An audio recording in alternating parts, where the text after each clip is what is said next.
and to introduce this year's recipient, it is my great pleasure to introduce to you a man who works very, very hard in the field of scholastic journalism, and I am proud to say, and I'm sure he's proud to exist, as the advisor of this year's Illinois State Journalist of the Year. He is from Prospect High School. He is our dear friend, Mr. Jason Block.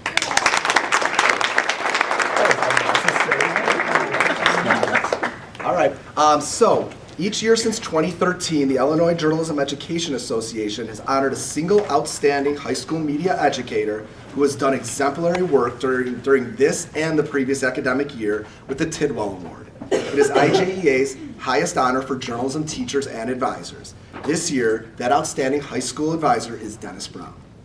In her letter,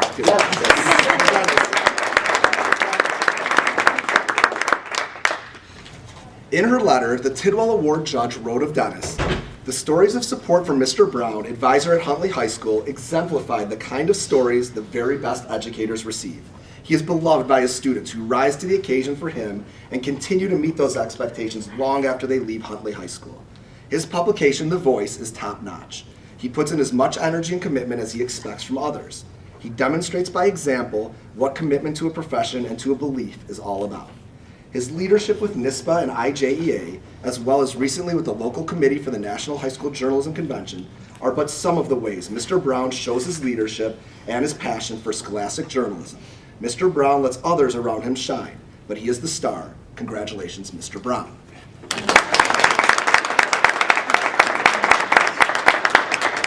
And then I am lucky enough, I get to speak on a personal note about my friend Dennis, who I've now known for 15 years as we've been serving on the NISPA board together. I can tell you that NISPA would not exist. For those of you from the northern part of our state who come to our conference and enter our contest, NISPA would cease to exist without this man. He is the driving force behind everything we do, and he does it for the most pure of reasons. He wants students, not just his own, who he loves dearly, his kids at Huntley, but he wants those kids from around the northern part of our state to get that same feedback, that same experience, those same, hear speakers and get contests and get awards and see that smile on their face on that Friday in April when they get to come down and get a Blue Ribbon Award. I think that day, even though there's so much work that leads up to that day, I think that day symbolizes Dennis Brown's commitment and passion for high school journalism, because for him, it's all about the students, it's all about their experience in high school journalism, and it's all about giving them that moment to shine, that recognition of their hard work and what they've sacrificed for our programs and what they want to give back, and that's their opportunity to shine. And it's so rare, in fact, it never happens, that Dennis gets an opportunity to shine. So that's what makes today so great. And as you can see, literally the only problem I ever have with Dennis during all of our meetings that we have and our conferences we go to is that he always makes me look like the absolute biggest schlep you've ever seen. He dresses like that, and I dress like this. So besides that, congratulations, Dennis, from me. This award, on the Tidwell Award, the award is named in memory of James A. Tidwell, the longtime Eastern Illinois University journalism professor, First Amendment advocate, and IJEA co-founder, who died April 12, 2014 at age 65 after battling pancreatic cancer. And I can think of no more deserving recipient of this award than my friend Dennis Brown. All right, so as part of this, they said you got to give a speech, and I went through it last night. It's funny, I was practicing, and I've just got notes up here, and I was at 25 minutes, and I'm like, well, that's good. I can cut things down. I'm sitting in my room talking to myself. If you walk by, you'd hear like this person talking. But last week, it's funny, we got back from sectionals over the weekend, and on Monday, we're doing editor interviews, and I was down the hall. My staff was in one room. We were down the hall talking about the editors, and one of my kids comes in the room and says, Jared's back in your room freaking out. You gotta come back now. And Jared's a kid, he's the challenging kid in the class. And so I go back and I'm walking down the hall. I'm like, damn it, Jared, geez, I'm like, meeting, what's going on? So I'm walking, I get to the door, and it's dark in my room, and I'm like, oh my God, he's in a fetal position, and gee, I'm in my head, I'm going like this, and I open the door and I walk in, they go, surprise, and my kids are there, and they got coffee and donuts, and I look over, and of course it's Stan Zoller, who's sitting at my desk, just sitting back, and if you know Stan, my kids tease me about Stan because I can go to any convention. Like, I go to Dallas, there's 7,000 people in this hotel, there's Stan. Like, I just run into him everywhere I go, and he comes up, he's like, hey, what's going on? And I talk to him. And Stan's, he's cool. But you know what, that day it didn't really hit me until like 2 or 3 days later. My kids wrote a story, it went up on the district website, and I started getting congratulations from people, from my colleagues, from my kids, my former students, and it really started kind of sinking in what this whole thing's about. And when I was making the speech, I went back, because the speeches are on the website, and it says, here's Brenda Field's speech and Janet Levin's speech, and I started looking through, and I'm like, wow, Mike Doyle, Janet, Rodney, Brenda, Kathy Wall, like, I'm one of those people. Like, that just, and these are people I've known for a long time, who I've idolized, who I've learned from, and it kind of settled, like, holy crap, this is kind of a big deal. And I'm especially honored that this is named after Jim Tidwell. I won't say I was a great friend of Jim. I knew Jim, but see, I was like this little advisor out in Huntley, and Jim's like the grand poobah of journalism in the state. And so I was like, hi, how are you? Like, he's like this rock star guy. I know what he did for journalism. I know what he meant. I've seen him speak, and again, to get that kind of award, it's funny, in my classroom, if you look in the back of the room, I have a lot of our awards up on the wall. The first year we competed, in 2002, the Eastern Illinois the Eastern Illinois High School Press Association, there you go. And that's our first award. And I remember getting them, that was the first year we competed. I ran down to my principal, I'm like, we won some stuff, like we don't suck anymore. And he was funny, he just said, how big is this organization? Well, what does this mean? And then it crushed me a little bit, but that's still up in the corner. Jim's name's right up there. That was the first thing we got. And but I'll be honest, this is something too, I have to be honest with you. It's sort of ironic that I'm standing here right now because, for two reasons. If you went back to me when I was in high school and you said you are going to be a teacher, I would have thought you were absolutely out of your freaking mind because I flirted with it a little bit in college, but my dad one day, I came home and I was very idealistic and I said, maybe teaching, and my dad sat me down, I remember this, at the kitchen table, and he said, you really shouldn't do that. And I said, why? My dad was a doctor. I loved my dad. I respected my dad. And he said, 2 reasons. A, you're going to burn out and you're going to hate these kids. And B, you're not going to make enough money. And my family's kind of traditional. My mom stayed home. My dad worked. And could I support my family with what I make now? We'd have to move. But in a way, he was right. I'm this idealistic kid. I didn't know. So in college, actually, I started out as an English major. I always wanted to study English. I was pre-med my freshman year because of my dad. And I took chemistry and I got like a C-. I'm like, well, this ain't for me. So I moved around for a second major. I took economics for a while. Like, I need a practical balancing thing. So English is my fun major. I'll be an economics major. I took 2 econ classes. I hated it. I ended up as a theology major as my second degree. I went to Notre Dame as an undergrad. So I graduate with a degree in English and theology. Like, I was a kind of find your bliss, I'll figure it out later kind of kid. But my senior year, one of my roommates, and you might know about this, the lawsuit at UVA about the rape story in Rolling Stone magazine? My roommate, Tom Clare, represented the dean at UVA and sued Rolling Stone and won like $15 million. That's my roommate. So it's kind of funny too. I'm a journalism teacher and he's an anti-defamation lawyer. He's the guy that, I think Sarah Palin's hired him to sue the New York Times. That's him. So he's very successful, but he kind of got me into law. And so at the end of my senior year, I'm like, well, I'll go to law school and see what happens. My parents are proud. I went to DePaul College of Law, actually. I was going to be an attorney. And I got there and I did pretty well. I was on the law review. I got good grades. But I think all of us at some point in your lives, you have a moment when you have to make a decision. And my third semester, it's hard to say, I don't want to say it was like a nervous breakdown, but I kind of something wasn't right. I'd go to class, I'd stare at the wall. I mean, you talk about classic depression symptoms. I'd walk around the city, like I was doing okay. And like everything is telling you, you're doing great. But then there's something inside of you that says, this isn't it. I didn't know. So I sat with my dad one day and I said, Dad, I don't know what to do. I've never had this happen. And he knows me. And he said, so we went to DePaul and they gave me a semester off. And they said, come back, we'll hold your spot. You can come back in this fall if you want to. So I go home, it's the winter of 1993. I have no job. I have no career prospects. I'm in my parents' house, for God's sake. All my friends are off doing their thing. And I didn't know what to do. And I ended up going to my own high school. I went to St. Viator in Arlington Heights. And I went, where's Viator? There he is. Go line. Go line. I went to see Father Bolzer, still around? Yeah.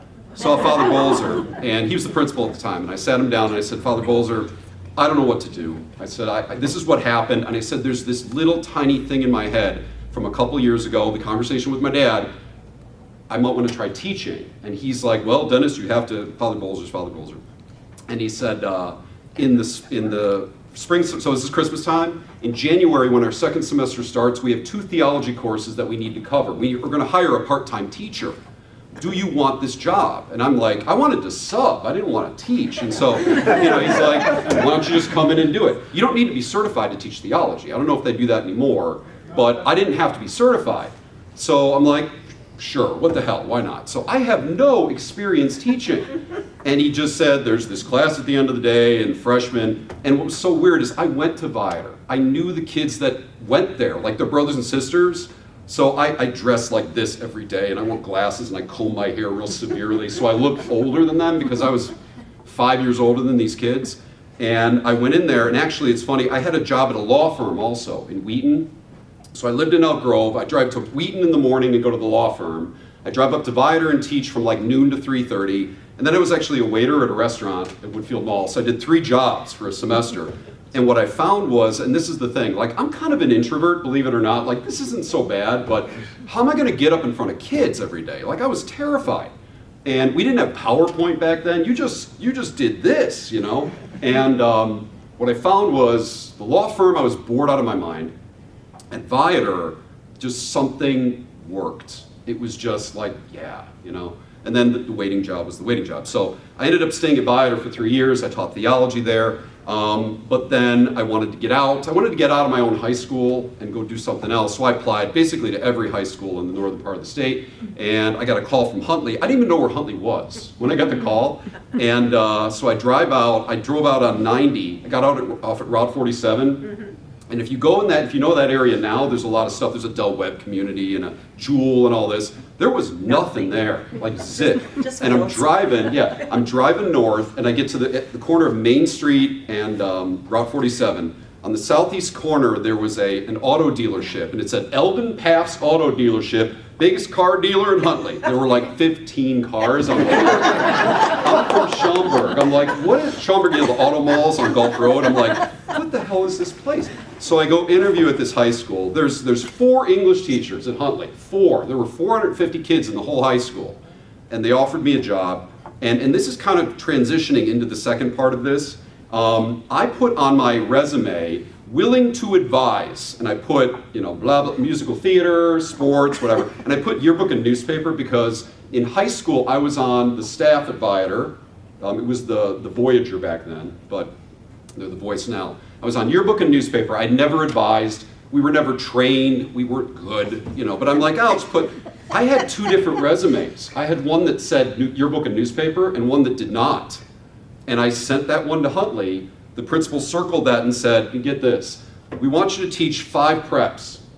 English 2, 2 honors, yearbook, newspaper, and desktop publishing. Okay? We had a block schedule though, so I taught English 2 and 2 honors on Monday, then I did yearbook, newspaper, and desktop publishing the next day. Back to English, holy crap. And I guess I was the second choice. The first choice woman said, are you high? You want to teach 5 preps? And you're going to pay me that much money? No offense, but Viator money was here, Huntley money was here, and then bigger district money's here. So I wanted more, so I'm like, I'll do it, that's fine. So I go back to Viator, and the teacher down the hall, who was the newspaper advisor, her name was Beth Sadati. I go in her room, I'm like, Beth, journalism. what is it? Like, what do I do? I didn't know how to teach it. I didn't know anything about it. And I'll never forget this. She said two things. She said, you know what you need to do? Go to the University of Iowa and do their summer workshop. I'm like, Iowa, good. I did go to Iowa, and I studied. Any of you guys know Dick Johns? Yeah. Okay. I was there with Dick Johns for a week, and I'd never seen, like, I learned about journalism, inverted pyramid, and reporting, and all that crud. But then I was reading these stories about, like, sex and drugs, and our administration needs to do this. Like, I never thought, because at Viator, we didn't really get to do that. You know, I would never have written something critical. It's a private school, but I never would have thought of doing that. And so when I'm reading these papers from Iowa and Indiana and all these other states, my eyes were opened as to the potential for what this could be. So I did that. I also learned about organizations, NSPA, Quill and Scroll, Columbia. I just never heard of this. So I got that. Beth told me a second thing. She said, you know what, give yourself 5 years. You are gonna suck for a while. You really are gonna be bad. And it's funny, last week, I actually have, this is issue 1 of our school paper, The Tribe. This is the cross-country article. Cross-country is one of the new sports at Huntley High School. There was a good turnout of students. Everyone's doing well to keep improving. At first they only ran 2 miles, but now they're up to 6 miles. The team attended regionals in late October. That's the story. It's so bad. It's the worst high school paper ever. It's got Huntley's flying feet, exclamation points, in Times New Roman. It's so bad. But you got to start somewhere, right? So we did. We sucked really bad for years. But, I think you all know, you got to find what works for you. And I became kind of like the editor-in-chief for about 3 years. And we got better, and we got better. And I'll tell you, one of the best things I ever did, we went to conventions and started doing stuff. If you've never read The Radical Right by Bobby Hawthorne, that I remember my wife and I went to, my wife is a corporate executive. My wife is pregnant like this with my daughter. And we had some marketing thing up at Interlaken, up in Lake Geneva. And I got to be the corporate wife. I sat at the pool while she went to meetings. And I sat and read The Radical Right, like cover to cover. And I just was like, oh my God. If you've never read it before, he starts out, Bobby Hawthorne, with high school journalism sucks. And here's why. Boom, boom, boom, boom. This is how you change your attitude. Tell the stories of your kids. Because everybody in your building is interesting, and there are countless examples. And I started reading people like Tom Wolfe, and I started reading Susan Orlean, and I started reading Guy Talese, like these literary journalists who take reality and make it into art. And I got excited about that, and I came back to Huntley. I'm like, we got to do this. And everything began to shift, and we started getting really, really good. And my kids started really buying into this idea of the storytelling aspect and good reporting and good writing.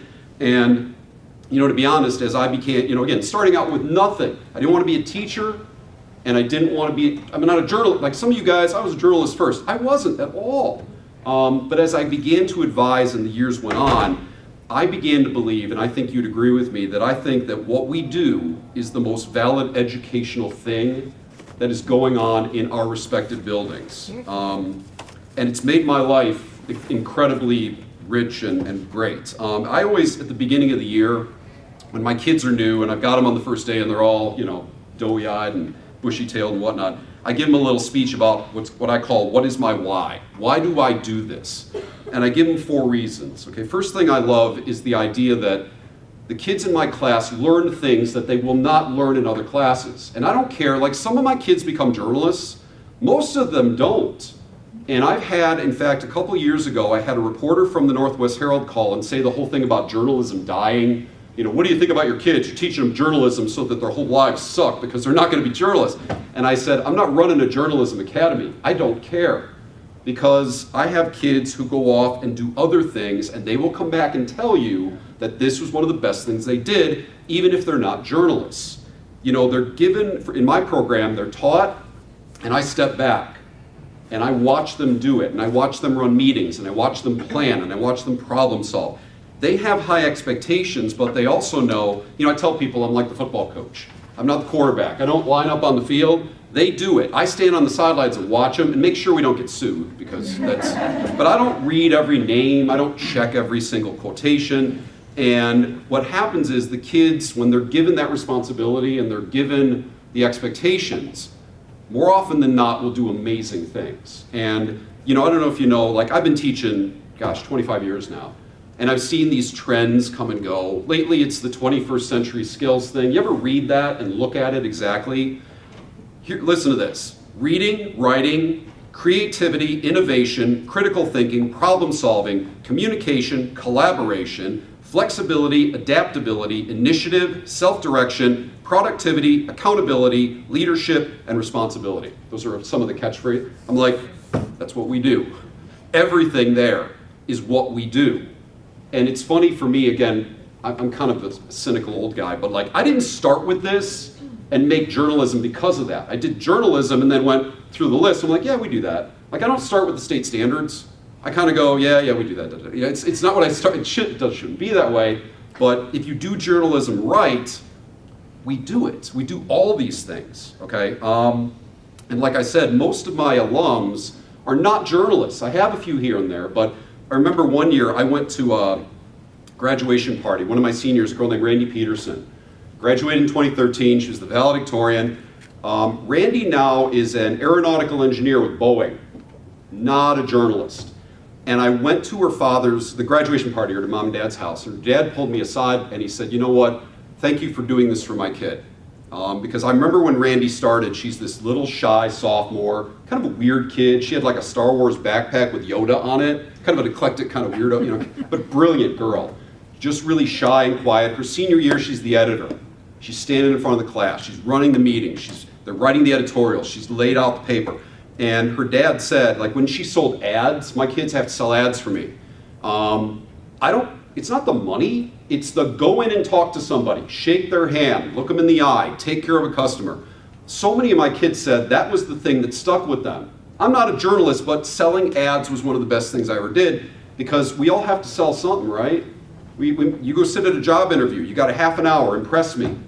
You better get it or you're not gonna get the job. Those are the things that they take away. When I was in high school, I was in theater, okay? Am I a professional actor? No, but did I learn a lot being on stage? The fact that I can project my voice and you can hear me, that's diaphragmatic breathing. I learned that in Mrs. Calzaretta's class. I'm not an actor. See, and that's the thing, like Huntley, I don't know if your schools are doing this, is getting very enamored with the idea of academies. Like we have a medical academy and we have a STEM academy and we have I think, no offense, preparing a kid at 15 for a career is a bit wacko. No, I wouldn't, well, I would say it. I got tenure, I don't care. I think it's nuts. It's like, you should let these kids pick things and be in journalism and try on different hats. You know, at 15, 16, you're putting them in a track where they have to commit to get a certificate in their name on. I just think it's, sorry. Kids play football at your high school, right, or any sport. Do they go to the NFL? Maybe a couple. Do they gain valuable lessons playing football? Of course they do. I just think it's crazy. So anyway, there's number one, the skills the kids learn. The second thing, and I mentioned this already, is when you teach them this stuff and they sit around and they plan and they come up with something, the creative, amazing content that they put together. You know, I tell people this, like a kid will write a great article and that somebody will say, hey, your kid did a good article. I'm like, I didn't write it. I teach them all the same thing. So I teach this kid, you know, who doesn't do anything at all, who's, you know, everybody's got that kid in the corner who doesn't belong there. That kid, he gets the same lesson as the rock star kid who does amazing things. And I'll tell you, you know, we all have stories like this. I have a girl right now, the biggest, I think, shining star, like rock star kid that I have is a girl named Megan Flynn. Megan Flynn was class of 2011 at Huntley. And when she was a sophomore, junior, senior, I would tease her because she would write these 3,000 word features. Like, and I said, you really Megan Flynned it. You know, it's a verb now. I remember one year she wrote a story. She came to me, because Huntley used to be very much a farming community. And she came to me and said, you know, there's only 3 families in the community that are farming families anymore. And I said, wow. And she goes, I want to write a story about that. I'm like, go, do it. This girl interviewed the families, the kids, and I remember this. She went one morning at 2 a.m. and got up with them to watch them milk the cows. Oh, wow. And wrote this thing. I didn't tell her to do that. I taught her about reporting, you know, interviewing, observation, and research. Go. And she just did that, wrote this amazing story about the farming families going away in Huntley. And she won like the IWPA, she went on to nationals and won like best feature in the country. Okay, and that's like, I'm so proud of her. Megan right now writes for the Washington Post. And so she sends me this thing about her getting the job. I'm getting like this, like, oh my God, you got this job. She's my kid, you know? Sorry. So proud of her. I feel you. I have a Sorry. Washington Post kid. Yep. Yeah, It's so, big. anyway, all right. Third thing, Big. the First Amendment. Okay, I also teach at Huntley. I teach law, I teach criminal law, criminal procedure. We have a constitutional law class. I've read Tinker, I've read Hazelwood, I've read Bethel versus Fraser, all of these cases. And when you see your kids at the high school, last year I had a group of them come in, what's your first editorial? And they said, at the football games, a lot of the kids are drunk and nobody does a damn thing about it. And I'm like, we're starting strong, okay? Let's start there. They write this editorial. They interviewed the deans, they interviewed the people who watch the football kids, they write the story. We were up at the Kempa thing up in Wisconsin, and the day it came out, and I get these nasty emails from teachers, I worked those football games. And I'm like, well, then you're high, because you can't, I mean, you can see these kids, you can tell, but they don't do anything. And my kids took a lot of heat, and we had a meeting with the principal, but they believed in something, and they wrote it, and they took it, and within like a few weeks, they started checking bags. Like they started doing something about it.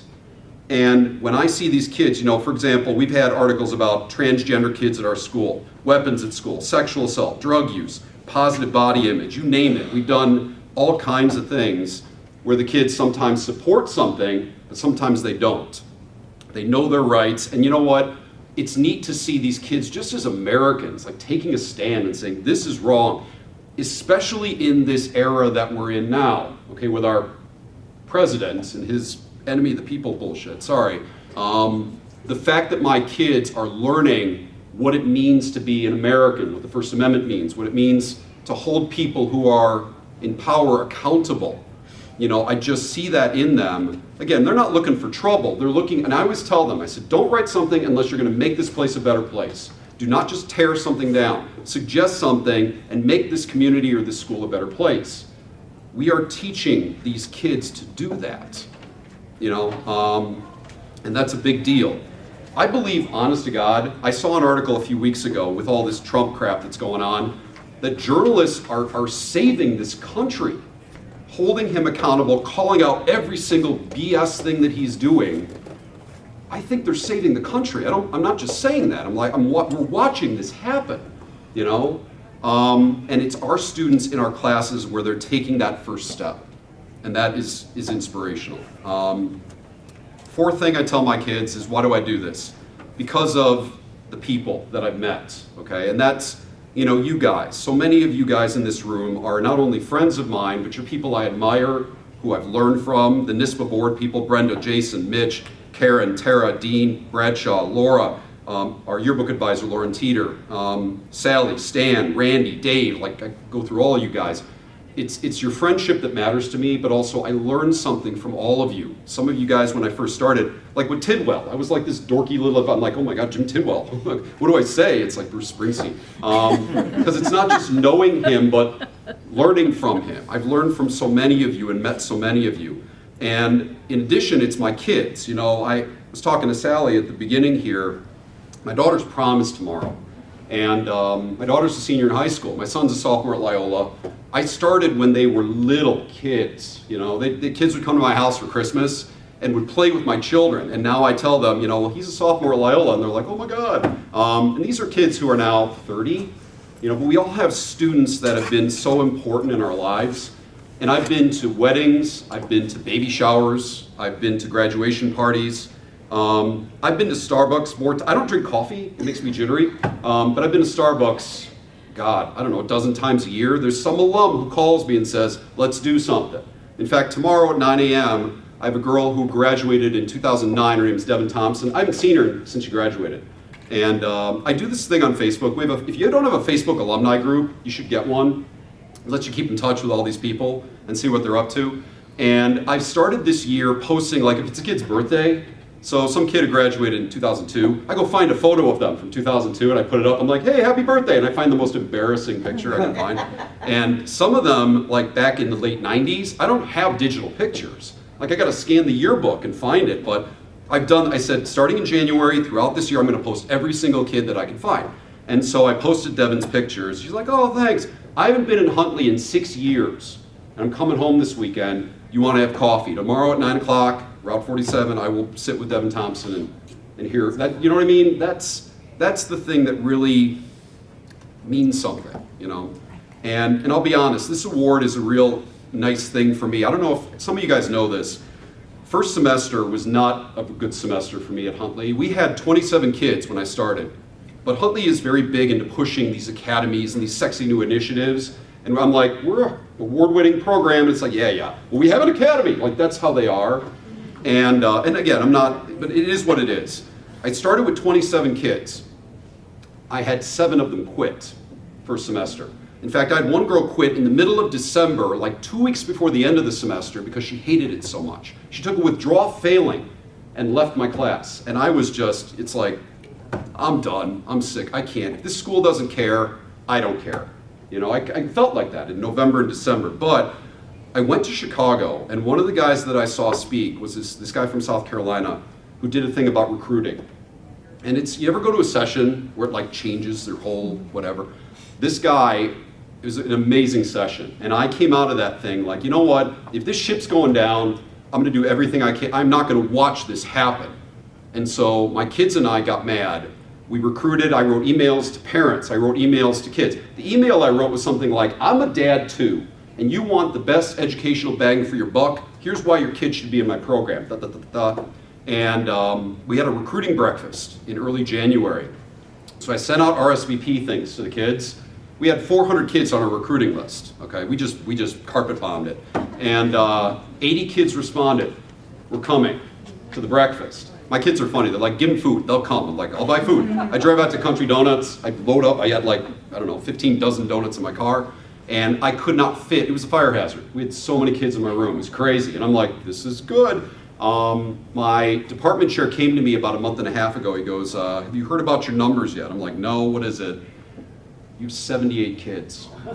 And I'm like, oh shit, that's the word for it, oh shit. Oh my God, I've never had 2 classes in my life. Never. It's always in the 30s or the 20s. So that gives me hope, you know. We have 2 editors-in-chief next year. We have 2 editorial boards that are kind of flip-flop. We're figuring this out. But here I am learning again, you know, what to do, how to do all this. And it's a new challenge, but, you know. And then I hear about this, and I'm like, maybe I should stick with this, you know.